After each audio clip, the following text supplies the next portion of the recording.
ಇದೇ ಗುತ್ತಿಗೆ ವಿಚಾರದಲ್ಲಿ ಮುಸ್ಲಿಮರಿಗೆ ಮೀಸಲಾತಿ ವಿಚಾರಕ್ಕೆ ಸಂಬಂಧಪಟ್ಟಂತೆ PY ವಿಜಯೇಂದ್ರ ಅವರು ಕೂಡ ಪ್ರತಿಕ್ರಿಯೆ ಕೊಟ್ಟಿದ್ದಾರೆ. ಅವರು ಏನೇನು ಹೇಳಿದ್ದಾರೆ ಅಂತ ನೋಡ್ತಾ ಹೋಗೋಣ.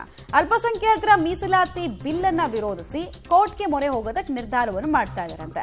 ಕಾಂಗ್ರೆಸ್ ವಿರೋಧ ಪಕ್ಷದ ಕಣ್ಣು ತಪ್ಪಿಸಿ ಬಿಲ್ ಅನ್ನು ಮಂಡಿಸಿದೆ. ಕಾಂಗ್ರೆಸ್ ಸರ್ಕಾರದ ತುಘಲಕ್ ದರ್ಬಾರ್ ಸ್ಪಷ್ಟವಾಗಿ ಕಾಣಿಸ್ತಾ ಇದೆ.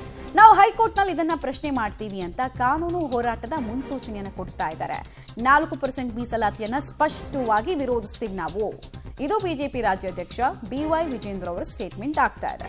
ಸಿದ್ದರಾಮಯ್ಯ ಸರ್ಕಾರ, ಕಾಂಗ್ರೆಸ್ ಸರ್ಕಾರ ನಿನ್ನೆ ದಿನ ಸದನದಲ್ಲಿ ಕದ್ದು ಮುಚ್ಚಿ ಮುಸಲ್ಮಾನರಿಗೆ ಕೊಟ್ಟಿರ್ತಕ್ಕಂಥ ಮೀಸಲಾತಿ ಬಿಲ್ ಅನ್ನ ಮಂಡನೆ ಮಾಡಿದ್ದಾರೆ, ಕದ್ದು ಮುಚ್ಚಿ ಮಾಡಿದ್ದಾರೆ.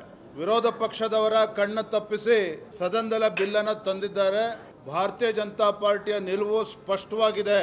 ಭಾರತೀಯ ಜನತಾ ಪಾರ್ಟಿ ಸಿದ್ದರಾಮಯ್ಯ ನೇತೃತ್ವದ ಕಾಂಗ್ರೆಸ್ ಸರ್ಕಾರದ ತುಘಲಕ್ ದರ್ಬಾರ್ ಏನೋ ಇದೆ, ಸಿದ್ದರಾಮಯ್ಯನವರ ತುಘಲಕ್ ದರ್ಬಾರನ್ನ ನಾವು ಇದನ್ನು ಸ್ಪಷ್ಟವಾಗಿ ನಾವು ವಿರೋಧಿಸ್ತೇವೆ.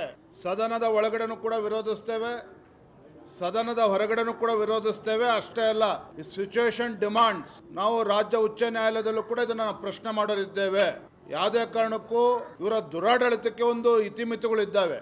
ಅಲ್ಪಸಂಖ್ಯಾತರ ಒಂದು ಓಲೈಕೆ ರಾಜಕಾರಣ ಇವತ್ತೇನು ಕಾಂಗ್ರೆಸ್ನವ್ರು ಮಾಡೋದಕ್ಕೆ ಹೊರಟಿದ್ದಾರೆ. ನಾನು ಮಾನ್ಯ ಸಿದ್ದರಾಮಯ್ಯನವ್ರಿಗೆ ಕಾಂಗ್ರೆಸ್ನವ್ರಿಗೆ ಕೇಳೋದಕ್ಕೆ ಇಚ್ಛಪಡ್ತೇನೆ, ನಿಜವಾಗ್ಲೂ ಕೂಡ ನೀವು ಅಲ್ಪಸಂಖ್ಯಾತರ ಬಗ್ಗೆ ಕಳಕಳಿ ಇದ್ದಿದ್ದೇ ಆಗಿದ್ರೆ ಸ್ವಾತಂತ್ರ್ಯ ಬಂದಾಗಿನಿಂದ ಸುಮಾರು 50-55 ವರ್ಷಗಳ ಕಾಲ ಸುದೀರ್ಘವಾಗಿ ಈ ದೇಶದಲ್ಲಿ ಮತ್ತು ರಾಜ್ಯದಲ್ಲಿ ಆಡಳಿತ ನಡೆಸಿದ್ದೀರಿ. ಯಾಕೆ ಅಲ್ಪಸಂಖ್ಯಾತರಿಗೆ ಶಿಕ್ಷಣಕ್ಕೆ ಒತ್ತನ್ನು ಕೊಟ್ಟು ಅವರಿಗೆ ಮುಂಚೂಣಿಯಲ್ಲಿ ತರ್ತಕ್ಕಂಥ ಕೆಲಸ ಯಾಕೆ ಕಾಂಗ್ರೆಸ್ ಮಾಡೋದಕ್ಕೆ ಸಾಧ್ಯ ಆಗಲಿಲ್ಲ?